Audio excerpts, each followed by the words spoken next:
Buenas noches, amados siervos del Señor, amadas siervas del Dios de los cielos y de la tierra. Estaba escuchando al pastor Nono y a varios hermanos que Satanás está trayendo dificultades, problemas, pero quiero darte una buena noticia. Cuando Satanás se mueve es porque Dios se está moviendo. Él sabe lo que viene para este ministerio, Él sabe lo que viene para esta nación, y Él no va a poner las cosas fáciles. Pero dice la palabra de Dios que todo lo podemos en Cristo que nos fortalece. Así que yo os animo, amada iglesia, que resistamos en la fe, aguantemos lo que tenga que aguantar, sometámonos bajo la poderosa mano de Dios y el diablo huirá de nosotros. Pero ¿sabes por qué? Porque la obra de Dios no se va a parar. Esta obra que Dios comenzó en la cruz del Calvario no se va a parar hasta el día de su venida, le guste o no le guste. Amada iglesia, hoy es la segunda ocasión que el Señor me permite compartir la palabra de Dios. La hemos estado compartiendo en la iglesia en Tarrasa. Hemos tenido un servicio ameno, un servicio bendecido. El Señor nos está trayendo no leche, sino alimento sólido, comida sana, para que nosotros podamos actuar y tener acciones conforme a lo que Dios quiere y desea. Por eso para mí es un privilegio esta noche el poder ser otra vez el portador de la palabra. No es fácil muchas veces traer algo a los oídos de los hermanos. Un mensaje se tiene que preparar, se tiene que profundizar, se tiene que preguntar a Dios qué es lo que necesita la iglesia para escuchar. Porque creo que, y eso también creo que el presidente de Dios de la Paz, el pastor Nono, él no quiere que nosotros agrademos el oído a nadie. Nosotros no estamos aquí para agradar el oído, nosotros estamos aquí para predicar la palabra de Dios tal y como es. Amada iglesia, los tiempos se están cumpliendo. Las profecías bíblicas, tanto en el Antiguo como en el Nuevo Testamento, se están cumpliendo de una manera más rápida de lo que nosotros nos creemos. Hoy me llegó un anuncio al móvil de una convocatoria de los Terians en Tarrasa. Quiere decir que hay una convocatoria de gente con la mente hecha polvo, problemas mentales. Y yo le preguntaba a Dios por qué estaba sucediendo eso, y Él me remitió al libro de Daniel, a partir del capítulo 4, las locuras que hacía el rey Nabucodonosor. Él fue como un animal, comía como un animal, dormía como un animal, porque Dios había abandonado la vida de ese rey, hasta que él reconoció al Dios del cielo y de la tierra. Amada iglesia, cosas como esta vamos a ver cada día más, pero hasta que la gente no reconozca al único Dios verdadero, no se extrañe de que empiecen a pasar cosas tremendas. Los juicios de Dios están a la puerta de la eternidad. Las copas de la ira están preparadas para ser derramadas. Yo creo, igual que todos ustedes, que el avivamiento está más cerca que nunca. Y no es un avivamiento, amada iglesia, para poner los pelos de punta, ni para que las iglesias se llenen de gente emocionalmente tocadas, sino que va a venir un verdadero avivamiento de arrepentimiento y santidad, donde el Espíritu Santo va a ser derramado como nunca antes haya sido derramado sobre esta tierra. Así que no se preocupe, no se impaciente, deje que la poderosa sabiduría de Dios actúe en nuestras vidas, en nuestras iglesias, en nuestra nación, porque al fin y al cabo, la obra le pertenece a Él. Él está más interesado que nosotros en la cosecha de almas. Él no quiere ser un perdedor. Dios no es perdedor. Él no va a perder lo que Cristo ganó en la cruz del Calvario. Pero para eso también, amada iglesia, para poder preparar el camino, así como lo preparó Juan el Bautista, que vino a preparar el camino del Señor, la iglesia también tiene que preparar ese camino. Como iglesia tenemos la responsabilidad de predicar la palabra de Dios, de preparar el camino del Señor. Por eso el título de este mensaje es La locura de la cruz. Y viene con la idea de que ya mucho tiempo y a través del paso de los siglos hemos venido y vivido y estamos viviendo cómo el Evangelio está mutando, está cambiando. Los hombres lo han acomodado a los gustos y necesidades de la gente, a tal punto que ahora todo es motivacional, positivismo. Muchos falsos profetas y maestros han convertido el Evangelio en mercantilismo, que quiere decir todo al gusto del cliente. Y debemos recordar, amada iglesia, que las Sagradas Escrituras nos dicen que todo evangelio manipulado es un falso evangelio, es anatema y es maldito según Gálatas 1:8. Y esta, amada iglesia, es una advertencia muy válida y necesaria para estos tiempos. Las Sagradas Escrituras mismas anticipó que se levantarían muchos falsos profetas y maestros que engañarían a muchos. Por ejemplo, Pedro en su segunda carta, capítulo 2, verso 3, dice: pero hubo también falsos profetas entre el pueblo, como habrá entre vosotros falsos maestros que introducirán encubiertamente herejías destructoras y aún negarán al Señor que los rescató, atrayendo sobre sí mismo destrucción repentina.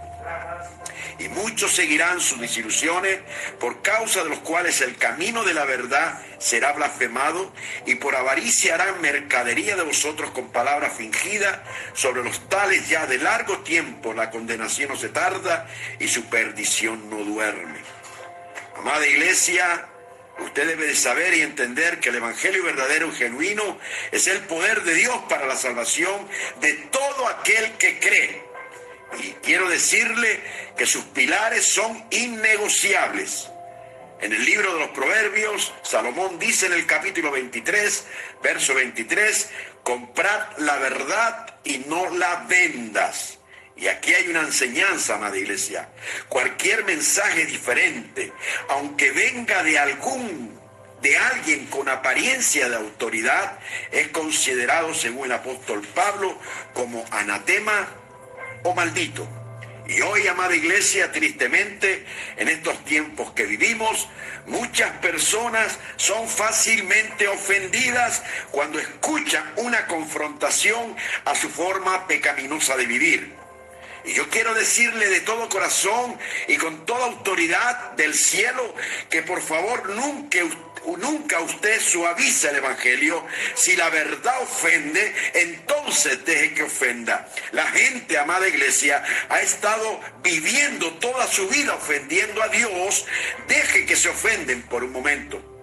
Porque el verdadero evangelio ofende porque confronta el pecado, el orgullo humano y las creencias personales, actuando esta como una espada de doble filo, según el libro de los Hebreos, capítulo 4, verso 12, que dice: porque la palabra de Dios es viva y es eficaz, y es más cortante que toda espada de dos filos, y que penetra hasta partir el alma y el espíritu, las coyunturas y los tuétanos, y discierne los pensamientos y las intenciones del corazón.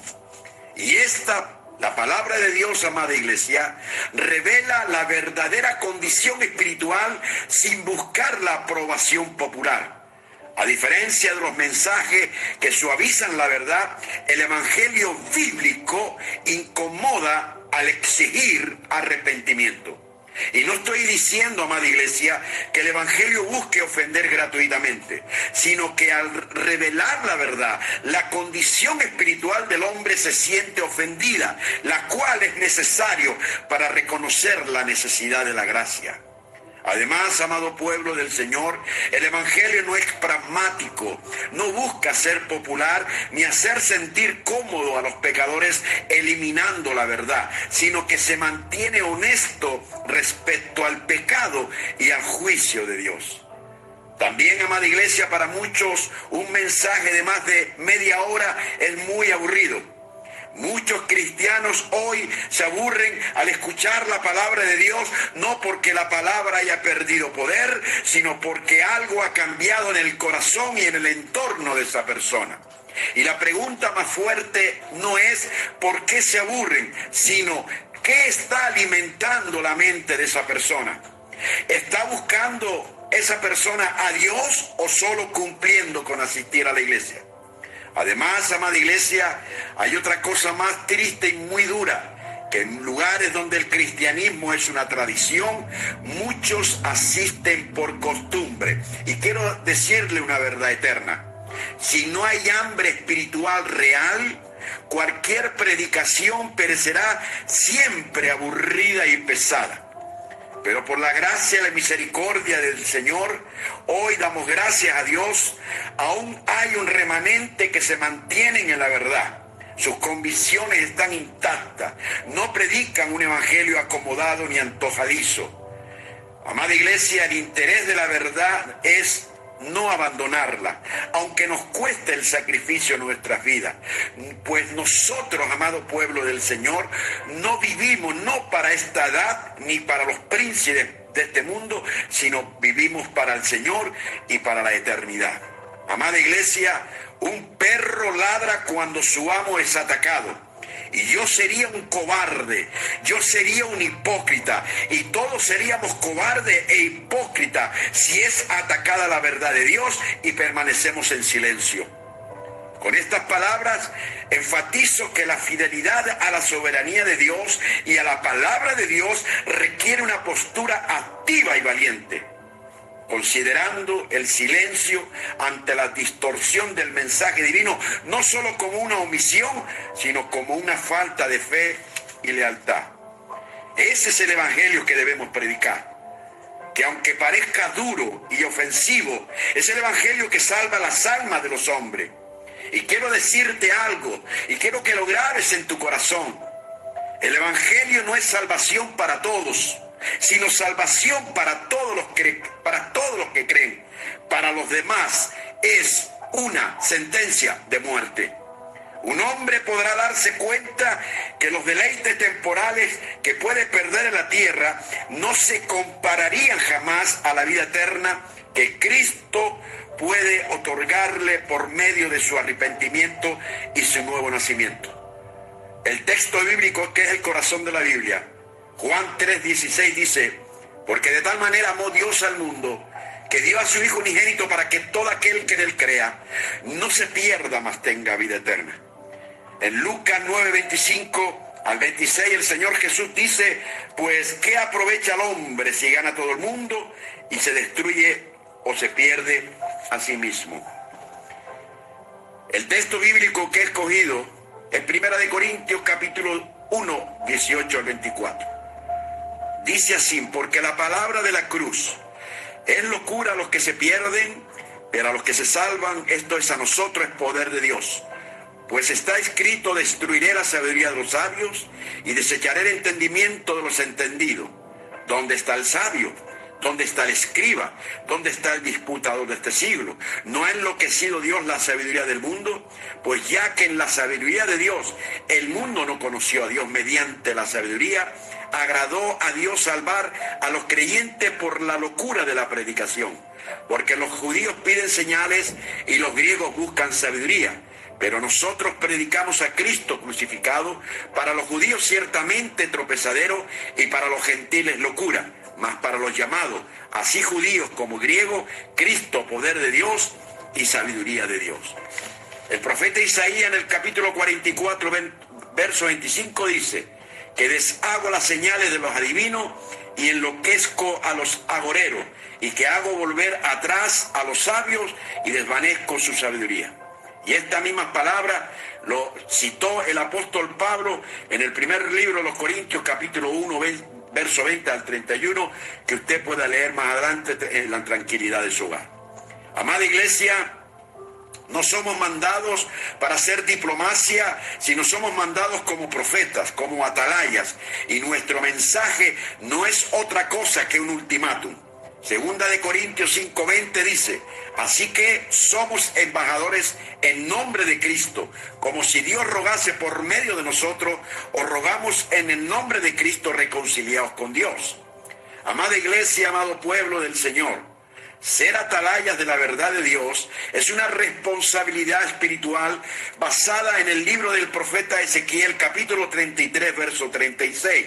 Que dice: a ti pues, hijo de hombre, te he puesto por atalaya a la casa de Israel, y oirás las palabras de mi boca y los amonestarás de mi parte. Esto, amado pueblo, implica vigilar, discernir los tiempos y advertir fielmente a las personas sobre los peligros espirituales y la necesidad de arrepentimiento. Y como guardianes, amado pueblo del Señor, nuestra misión es proclamar el Evangelio, alertar contra la apostasía y guiar a otros a la salvación de Cristo. Entonces, ¿por qué la palabra de la cruz se convirtió en locura para los que se pierden? Por la sencilla razón, por el significado de la cruz. El uso de la cruz, amado pueblo del Señor, tuvo origen en los persas, asirios, cartaginenses, fenicios y egipcios. Al principio se utilizaban solo un madero. El uso de la cruz como castigo fue adoptado después por los griegos y los romanos, quienes modificaron el uso primitivo del madero, añadiéndole un madero transversal llamado patíbulo. ¿Y usted sabía que hay varios tipos de cruces? Por ejemplo, la griega o de brazos iguales como en forma de más. Después está la de Cusata, Andreana o de aspa en forma de X. La cruz comixa o antionina, que se asemejaba a la letra T y consistía en un madero vertical con una vara que cruzaba en la parte superior. Después está la última, la cruz latina o cruz inmisa, con el madero atravesado cerca de un tercio más debajo de la posición superior. Y esta cruz, la latina, este fue el tipo de cruz donde crucificaron a Jesús, por cuanto permitía mejor que las otras la fijación. En la parte superior ponía el nombre, el título y el crimen del reo.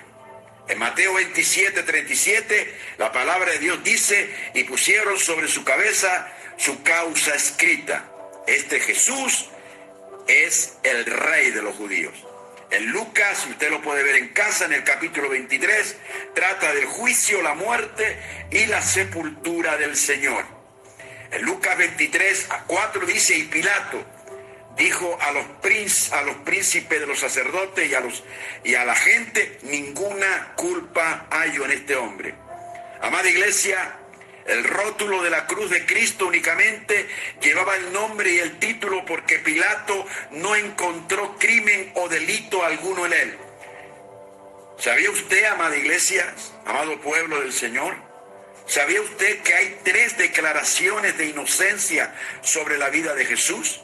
Se encuentran en Lucas 23:4, se encuentra en Lucas 23:14-16 y se encuentra en Lucas 23:22. Y mire algo interesante que le voy a decir. Pilato juzga la primera acusación hecha a Jesús, que es esta: se ha hecho hijo de Dios y según nuestra ley debe morir. Eso decían los sacerdotes. Pero ¿sabes qué, amada iglesia? No caía bajo la ley romana. Era una cuestión religiosa y la justicia romana no actuaba en estos casos para diminuirla, por lo que consideró a Jesús inocente. Y él dijo esto: no encuentro en él causa alguna de condenación. Tras una deliberación de los judíos, estos hacen una segunda acusación. Y además, esta sí entraba dentro de la ley Julia. Había permitido ser aclamado hijo de David, que según ellos iba a ser su rey. ¿Sabes qué, amada iglesia? Quería hacerse rey y esto iba contra el emperador. Y Pilato, ahí sí, tiene la obligación de atender esta acusación. Pilato pregunta a Jesús sobre su realeza: ¿eres tú el rey de los judíos? Y respondiendo Jesús le dijo: tú lo dices. Y no sacando nada en claro, mire, lo considera de nuevo inocente. Pero escuche el versículo 7 del propio capítulo 53 del profeta Isaías. Mire lo que hace Jesús. Angustiado él y afligido no abrió su boca. Como cordero fue llevado al matadero y como oveja delante de sus trasquiladores enmudeció y no abrió su boca. Amada iglesia,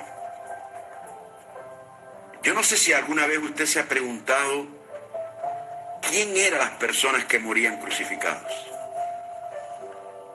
Mire, morir en la cruz era una forma horrible de pena capital. La crucifixión era una forma de ejecución repugnante, denigrante, reservada para lo peor de la sociedad.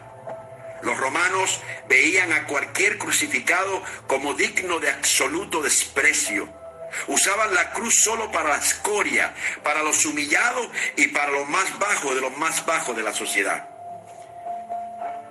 El mismo profeta Isaías lo profetizó en el versículo 3 del capítulo 53 y dice el texto: despreciado y desechado entre los hombres, varón de dolores, experimentado en quebranto y como que escondimos de él su rostro, fue menospreciado y no lo estimamos. Ahora, ¿cuál era la locura de la cruz? Amada iglesia, morir crucificado era un insulto degradante y la idea de adorar a un individuo que había muerto crucificado era absolutamente inimaginable e inconcebible. Hoy no vemos que crucifiquen a nadie como en el siglo I y es por eso que de alguna forma el impacto de la crucifixión se pierde hoy para nosotros. La palabra dice que los judíos demandaban señal. Esperaban algo los judíos espectacular, grandioso, sobrenatural, que identificara al Mesías prometido. No les bastaban los milagros que Jesús hacía. Ellos buscaban un super milagro, que todos pudieran ver y decir: esa sí es la señal.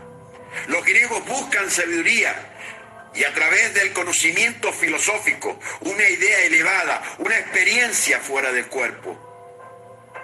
Dice la palabra, los judíos querían enseñar y los griegos querían sabiduría. Pero ¿sabe? Dios le dio exactamente lo contrario. Los judíos recibieron a un Mesías crucificado, escandaloso, blasfemo, hiriente e increíble. Para los griegos que buscaban conocimiento, algo elevado de ver a un Dios creador del universo crucificado era una insensatez.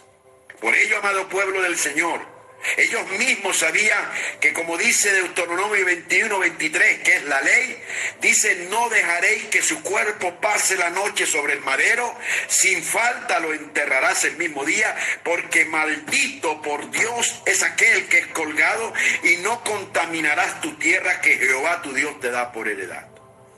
Amada iglesia, siglos después, el gran apóstol Pablo lo ratifica en Gálatas capítulo 3, verso 13, que dice, y leo la segunda parte del texto: porque escrito está, maldito todo es aquel que es colgado en un madero. Ahora, ¿cuál era el motivo de la maldición? Nosotros, amado pueblo de Dios, creemos en un Dios infinitamente capaz de bendecir a la gente, pero que es completamente incapaz de maldecirla. ¿Puede el Señor maldecirte y abandonarte? ¿Puede el Señor mantenerte en oscuridad y darte solo juicio sin gracia? ¿Puede el Señor darte la espalda y remover su paz sobre ti para siempre? Amada iglesia, el apóstol Pablo dice que la creación completa gime conjuntamente en dolores de parto, esperando por la manifestación del Hijo de Dios, que somos tú y somos yo. Y esto se encuentra en Romanos capítulo 8, verso 19. Y aquí hay una enseñanza, amada iglesia, y créame que es una verdad que usted debe de aceptar y creer. Nosotros vivimos en un planeta, queridos hermanos, que está bajo la maldición de Dios. Y si alguna vez ha habido una obscenidad que viola los estándares de la comunidad actual, esa fue Jesús en la cruz. cuando en la cruz no solo estaba satisfecha la justicia del Padre por la obra expiatoria de su Hijo, sino también el Cordero de Dios cargando tu pecado y mi pecado. Y amada iglesia, esto aleja de nosotros el castigo tanto como el este se distancia del oeste. Ahora, ¿cómo hace Dios eso? ¿Cómo Dios lo hace? Siendo hecho maldito. Cristo nos redimió de la maldición de la ley. Y escuchen esto, no simplemente siendo hecho maldito por nosotros, sino que también transformándose en maldición por nosotros. ¿Puedes entender esto? No fue solo maldito, sino que se transformó en maldición por nosotros. Él, que es la encarnación de la gloria de Dios, ahora se vuelve la encarnación de la maldición divina. Por eso Gálatas 3:13 dice, porque está escrito, maldito todo el que es colgado en un madero. Amada iglesia, porque después de que se transformó en cordero para el sacrificio, literalmente, como dice el Antiguo Testamento, en el chivo expiatorio, y que el Padre le imputa todos los pecados de cada persona de su pueblo, vemos la más densa e intensa concentración de maldad jamás experimentada en este planeta. Jesús fue la mayor obscenidad al llevar la medida completa de la maldición. ¿Y sabe lo que hace Cristo en la cruz? Cristo grita, Eloí, Eloí, lama sabactani, que quiere decir, fíjese hasta qué profundidad llega esto, Dios mío, ¿por qué me has abandonado? No solo se sintió abandonado, amada iglesia, Él fue abandonado. Porque Jesús, para hacer maldición, tiene que ser total, completa y absolutamente abandonado. Y aquí está la realidad que debemos clarificar a nuestra gente. Que ellos o llevan la maldición de Dios por sí mismos o huyen hacia aquel que la llevó por ellos. Ese es el mensaje de hoy. O ellos llevan la maldición de Dios en sí mismos o huyen hacia aquel que lo llevó por ellos. Maldición de Dios. El Padre le dio la espalda. Hasta ese momento en que mi pecado fue puesto sobre él y el único que era puro ya no lo fue más y Dios lo maldijo. Fue como si hubiera habido un grito desde el cielo. Disculpen este lenguaje, amada iglesia, disculpen mi lenguaje, pero no puedo ser más preciso. En el cielo se gritó, Dios te condene. ¿Usted se puede imaginar eso? Porque eso significa ser maldito, ser condenado, estar bajo el anatema del Padre. Yo no lo entiendo, pero sé que es verdad. Y sé que cada persona en esta sala y cada persona fuera de este lugar y alrededor del mundo que no haya sido cubierto por la justicia de Cristo en este minuto, cada suspiro que dé esta persona estará bajo la maldición de Dios. Y si tú lo creyeras como yo lo creo y como lo dicen las Escrituras, añadirías al Evangelio a más personas y comenzarías a predicarlo con claridad y audacia, porque, queridos hermanos, es la única esperanza que tenemos y es suficiente esperanza. Segunda de Corintios 5:21 dice, al que no cometió pecado alguno por nosotros, Dios nos trató como un pecador para que en él recibiésemos la justicia de Dios. ¡Wow! Quiero hablarles por un momento, unos minutos, permítame, sobre el proceso de la crucifixión. Y este proceso de la crucifixión empieza con los azotes. Hay un poste aproximadamente de 60 centímetros. Las muñecas son atadas a unos anillos de hierro con firmeza. romanos profesionales son asignados para llevar a cabo el castigo, el flagelo romano, con un látigo con mango corto con varias cadenas finas de hierro que terminaban en pequeñas bolas de hierro. El arte de azotar también se conocía como la premuerte, que precedía a la gran muerte, y esta era la crucifixión. El primer azote empieza cortando el viento y golpeando la espalda y los hombres, despellejando a un hombre vivo.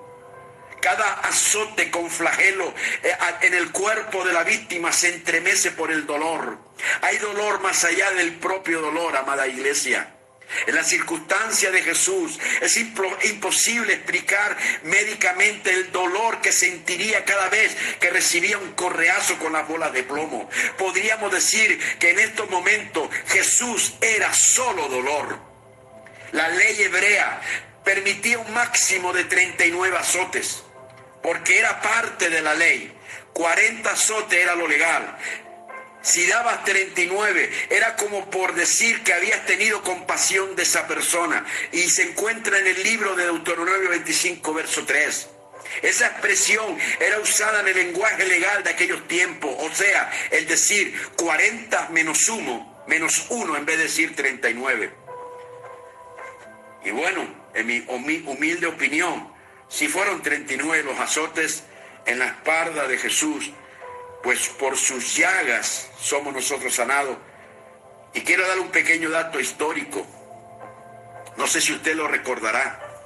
Cuando en 1991 el presidente de Irak, Hussein, envió misiles al territorio de Israel, alguien angustiado exclamó: ¿hasta cuándo parará esto? Y lo escuchó un profeta que estaba en ese tiempo por las tierras de Israel. Y le dijo: ¿cuántos misiles han caído? El angustiado respondió: 26. Y le dijo: ¿hasta cuándo parará todo esto? El profeta le dijo: solo faltan 13 misiles y nadie más morirá. Y así fue. Y buscando al profeta, se le preguntó cómo había sabido esto antes de que sucediera. Y él le dijo esto, miren lo que le dijo: Dios no castigará a su pueblo más de lo que fue castigado su Hijo Jesucristo. 40 azotes menos 1. Y si revisan la historia, así fue. Y ninguno murió por misil, pues todos cayeron en zona deshabitada. ¿Y sabes cuántos fueron?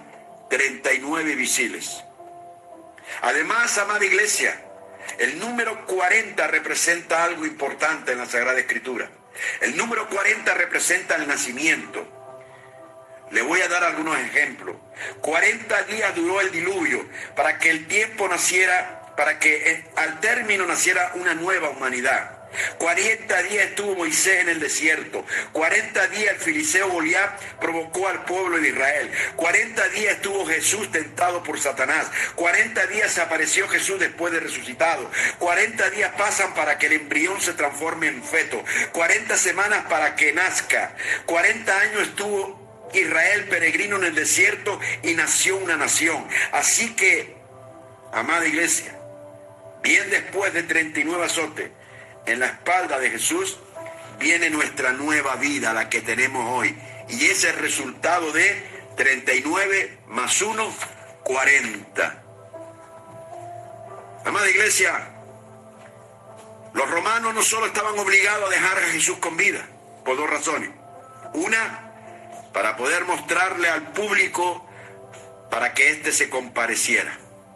Y esa era la intención de Pilato. Y en ese caso tenía una consigna: no matarlo.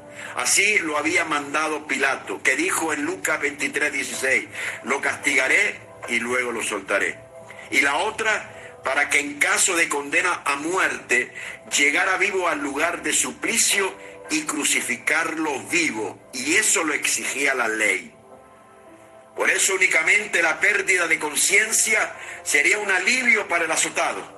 El cuerpo de la víctima era despegado del poste, sus heridas eran limpiadas, mas no desinfectadas.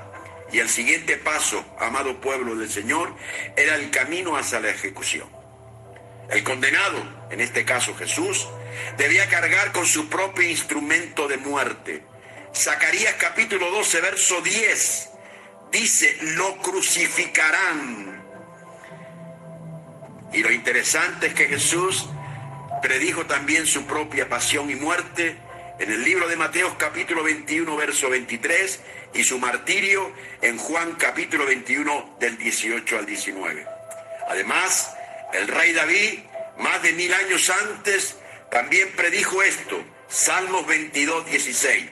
Como perros de presa me han rodeado, me han cercado una banda de malvados, me han traspasado las manos y los pies. Amada iglesia, amado pueblo del Señor, a los políticos romanos les encantaba mostrar cómo condenaban a los hombres. La lenta y larga procesión a lo largo de las calles públicas fue diseñada para servir como advertencia a otros. Y quiero pararme aquí por un momento, amada iglesia, para traer a memoria a un hombre que Dios había señalado para que fuera recordado a lo largo de la historia. Fíjese usted, aún Jesús estaba siendo crucificado y Dios hizo un milagro en la vida de un hombre. Escúcheme. El Señor siempre ha reservado a ciertas personas para que experimenten especiales bendiciones y sean parte de la historia bíblica. Y usted ahí me dará la razón. Como es el caso de Simón de Cirene, aquel que ayudó a Jesús a llevar la cruz. El Señor quiso que fuese recordado en 3 de los 4 evangelios. Número 1, Mateo 27, 32, Marcos 15, 21 y Lucas 23, 26. Y quiero aportar un dato, amado pueblo, muy interesante para que veamos que no hay casualidad en Dios, sino propósito. La esposa de Simón de Cirene, seguramente ya convertida, ya oraba por él, lo cual podemos deducir por 2 datos que la Biblia menciona. El primero es que sus hijos, Alejandro y Rufo, son conocidos por la comunidad al ser mencionados en el Evangelio. El primero es que sus hijos, Alejandro y Rufo, son conocidos por la comunidad en Romanos 16, 13. Y el segundo, porque Pablo había encontrado en ella una madre, Marcos 15, 21. Sus oraciones no podrían haber sido respondidas de mejor forma que poniendo a su esposo bajo la cruz del Señor. Simón de Cirene, en esa tarde fatídica, venía de trabajar del campo. Él llegó antes de lo habitual porque se preparaba, usted sabe muy bien, la fiesta de Jerusalén por la Pascua de los judíos. Y él pertenecía a una sinagoga, a la sinagoga de los Cirineos. Al llegar a la ciudad, amado pueblo, se encontró una multitud y soldados romanos llevaban a 3 hombres para ser crucificados. La mente de Simón se turbaría como la de cualquiera de nosotros por ver esa escena. Aunque fuera habitual, y más por la cercanía de la Pascua, por la tarde, dejaría por un momento sus pensamientos al pasar cerca, tan cerca, que se preguntaría, ¿por qué este hombre va sangrando tanto y con una corona de espinas? Nunca he visto eso antes. ¿Por qué le habrían hecho eso a este hombre y a los 2 que le acompañaban? No. ¿Quién será este hombre? No se le reconoce. El propio Simón de Cirene estaba profetizando en Isaías 53 que iba a estar su cara desfigurada. Dice, no se le reconoce la cara. Y le pregunta a la mujer, mujer, ¿quién es ese hombre? La mujer dijo, es Jesús el Mesías. ¿Y sabes qué, amada iglesia? Mire el propósito de Dios. Allí donde estaba Simón de Cirene, Jesús cae delante de él con la cruz. Delante de él. De pronto una mano golpea el hombro de Simón. Tú, ayúdale a llevar la cruz hasta el Gólgota. Venga, vamos rápido. Eso le decían los romanos. Él asustado responde: Dios mío, ¿qué he hecho yo? ¿Por qué a mí? Yo no lo conozco, no es mi amigo, solo he oído hablar de él. Al fin y al cabo, cogiendo Simón la cruz, llena de la sangre de Cristo, la cual se impregnaría en su piel, en su pelo, en su ropa, en sus manos, se incorporó Jesús y poniéndose a su lado, como un yugo le miró. ¿Y sabes qué, amada iglesia? Ahora entiendo Mateo 11:30, cuando Jesús dijo: porque mi yugo es fácil y mi carga es ligera. Amada iglesia, la mirada amiga y de amor profundo de los ojos de Jesús se clavarían en el corazón de Simón. Una mirada que jamás él olvidaría. Una mirada que borraría todo juicio, que le haría su mejor amigo, y una mirada que emanaría fe. En ese mismo momento, amado pueblo del Señor, Jesús estaba orando por Simón, su compañero de carga, y esta oración tronaría y haría eco en la eternidad. Y el Jesús oraba: Abba, Padre, dale fuerzas a Simón para que yo pueda cumplir tu obra, y dale fe para que crea en la obra de tu Hijo. Guárdale para mi reino. ¡Wow! ¿Sabes, amado pueblo, que Simón el Cirene encontró beneficio con aquel encuentro de Jesús? Primero, Simón sería transformado. Nunca más sería el mismo. Su familia sería transformado. Sus amigos, al contar él aquella experiencia. Su hijo Rufo sería llamado al ministerio, mencionado por Pablo en Romanos 16:13. Y, amada iglesia, no es necesario decir que nuestra cruz no nos salva, sino la del Cordero de Dios, Yeshua el Mesías. Y que por lo tanto la salvación no la aporta nuestra ayuda, nuestro testimonio, ni nuestro esfuerzo espiritual, sino la vida del Hijo de Dios, dada y resucitada. Por eso, amada iglesia, Jesús ha dejado para su esposa, la iglesia, una carga, o parte de la carga. Como dice la Escritura, en el libro de Colosenses, el apóstol Pablo, en el capítulo 1, verso 24, dice: ahora me gozo en lo que padezco por vosotros, y cumplo en mi carne lo que falta de las aflicciones de Cristo por su cuerpo, que es la iglesia. Amada iglesia, llevar la cruz de Cristo significa, número uno, llevar su testimonio, predicar el evangelio, hacer sacrificio de alabanza, fruto de labios que confiesa su nombre, según Hebreos 13:15.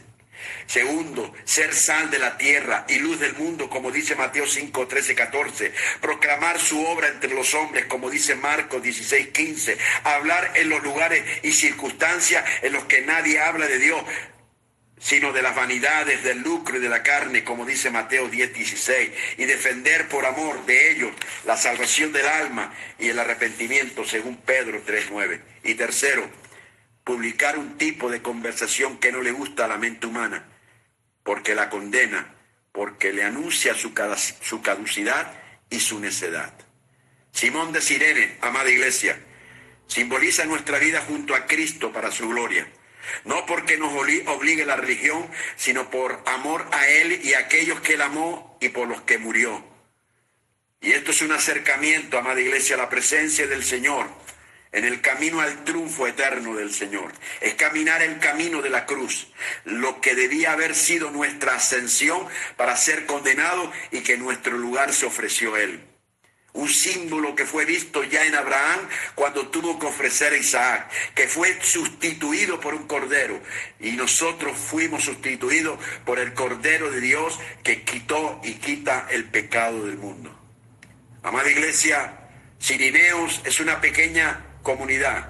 Simón, un privilegiado judío que el Señor llamó para que recibiera la salvación del verdadero Mesías, para que hoy nosotros tengamos testimonio y alimentemos nuestro espíritu con una experiencia de aquella magnitud que nos acerca a Jesús, a enfrentarnos al momento de nuestra muerte, para descubrir que el Señor mismo estará con nosotros también en aquel día en que seamos llamados para ir con Él, y con Él, sea en la muerte física o en su venida o en el arrebatamiento. Amada iglesia, llegó la hora, dice, la palabra. Normalmente un centurión era asignado como el verdugo Orcanifex, que significa carnicero, o Cerburum, que significa siervo. Este era el ejecutor público de Roma que ejecutaba personas de los niveles más bajos.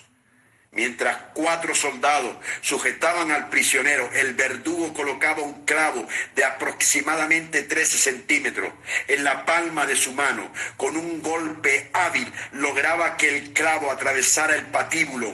4 o 5 golpes más lo aseguraban en la áspera madera. Y él hacía lo mismo para la otra mano. Una pequeña pieza saliente, similar a un cuerno de rinoceronte llamada sidelet, se colocaba en la entrepierna y esta servía, amada iglesia, para quitarle peso de las manos del condenado. El siguiente paso era clavar los pies. Todo era oscuridad y dolor, dolor y oscuridad. El dolor en la espalda, las manos, los pies y la entrepierna era insoportable, punzante e interminable. El dolor va en aumento, se multiplica, se acumula y no hay respiro para el condenado. La cruz se plantaba de forma que la luz del sol penetraba en la mayor medida en los ojos del prisionero. ¿Y sabes qué, amada iglesia? Eso era una escena macabra. Abajo la multitud espera curiosa, fascinada por la tortura, y la escena se desarrolla lentamente. En la cruz, amado pueblo del Señor, yace la víctima totalmente desnuda. Salmo 22, 18, 19. Reparten mi vestido entre sí y sobre mi ropa echan suerte, pero tú, oh Señor, no estés lejos, fuerza mía, apresúrate a socorrerme. Y habiéndole crucificado, dice Mateo 27, 35, se repartieron su vestido echando suerte. Así es, amada iglesia. 3 horas estuvo el Señor desnudo en la cruz. Escucha lo que le estoy diciendo. 3 horas estuvo nuestro Señor Jesucristo desnudo en la cruz. Su crucifixión fue de 3 p.m. a 6 p.m. del 14 de Nisan, precisamente el mismo tiempo en el que el Cordero de la Pascua era preparado para su muerte. Éxodo capítulo 12, verso 6.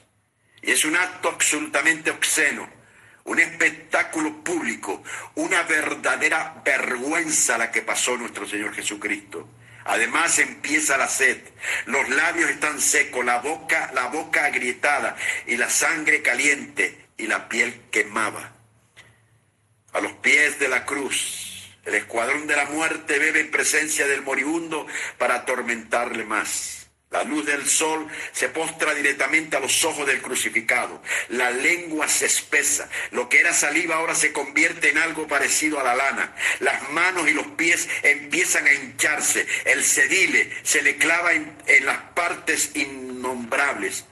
Y resulta difícil girarse o cambiar de posición. ¿Y sabes qué, amado pueblo? Los músculos empiezan a engarrotarse. Pero ¿sabes qué?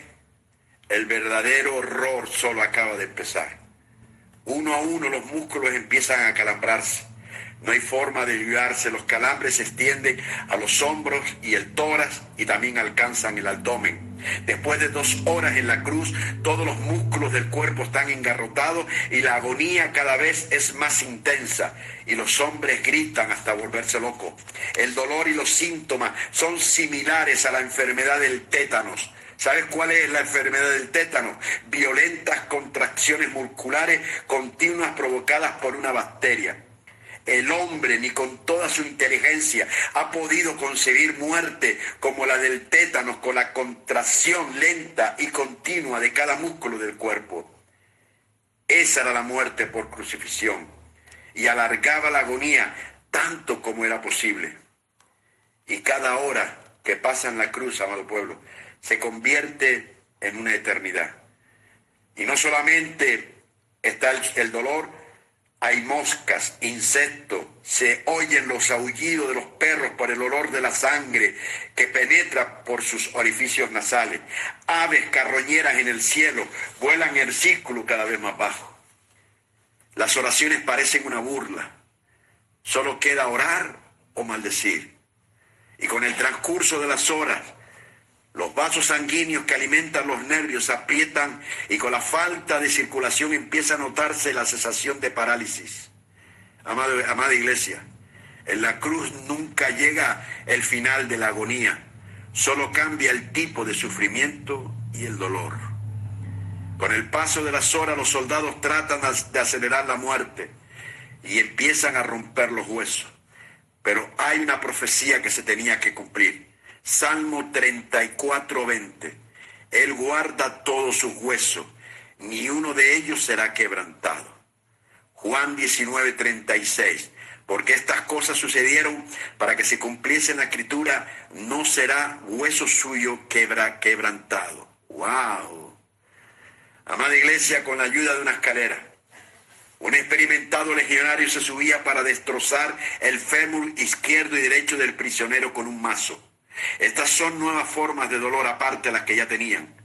¿Podría entonces, amado pueblo del Señor, existir un dolor más intenso del que estamos describiendo? Gálatas 3:13, no se olvide nunca. Cristo nos redimió de la maldición de la ley.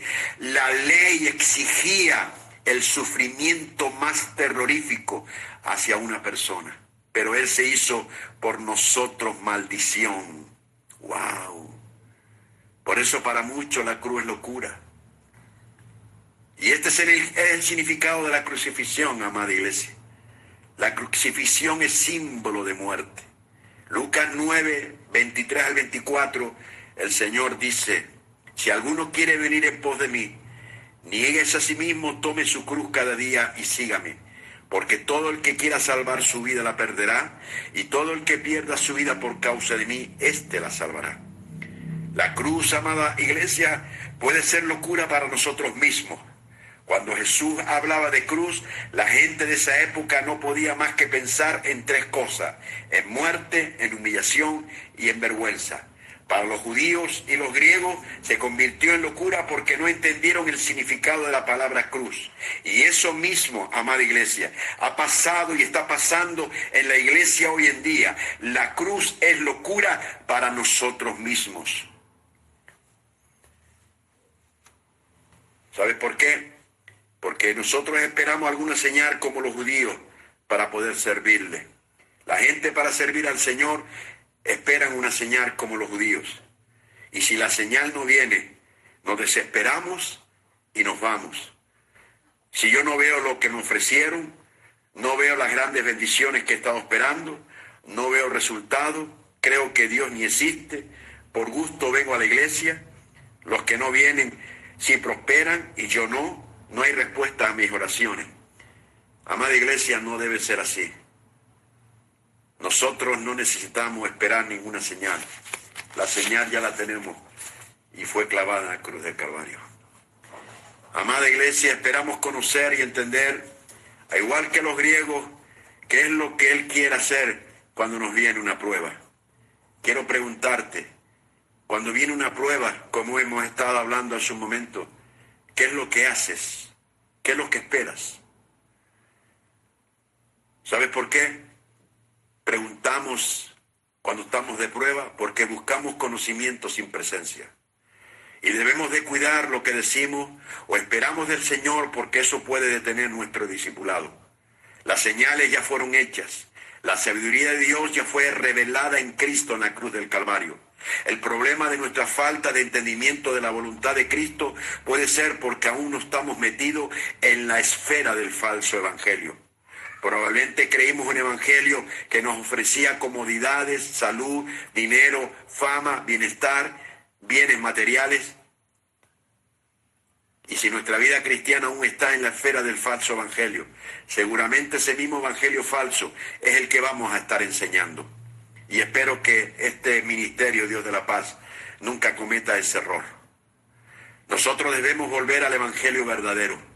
El verdadero evangelio es sufrido, es sangriento, ataca de forma directa al pecado para obtener como resultado la confesión y el arrepentimiento genuino de hombres y mujeres para que sean traídos a un evangelio genuino y bíblico.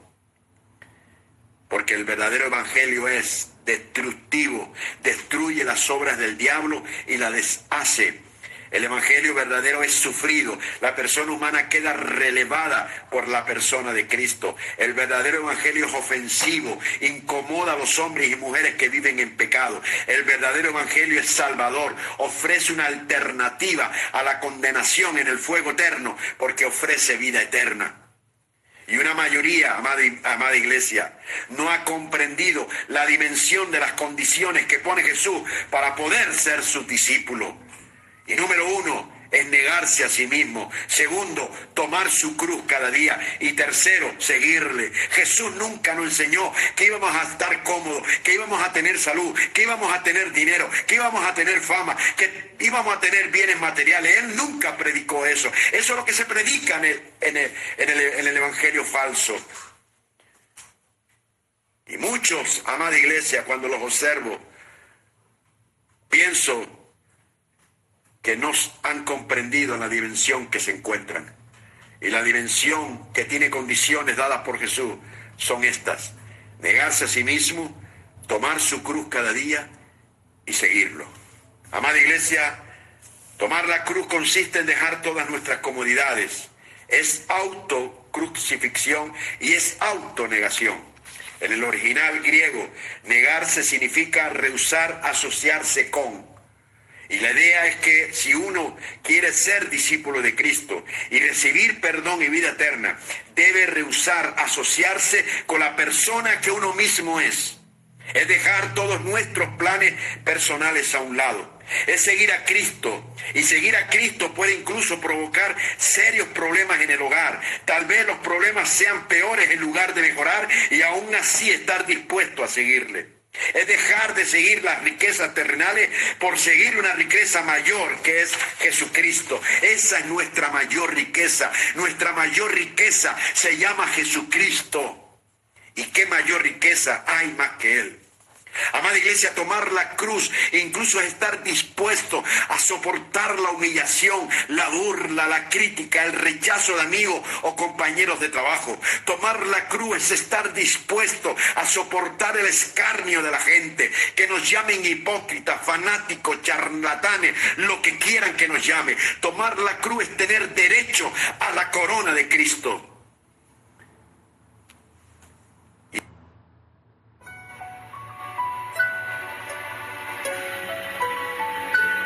Llamada de voz entrante de Vodafone.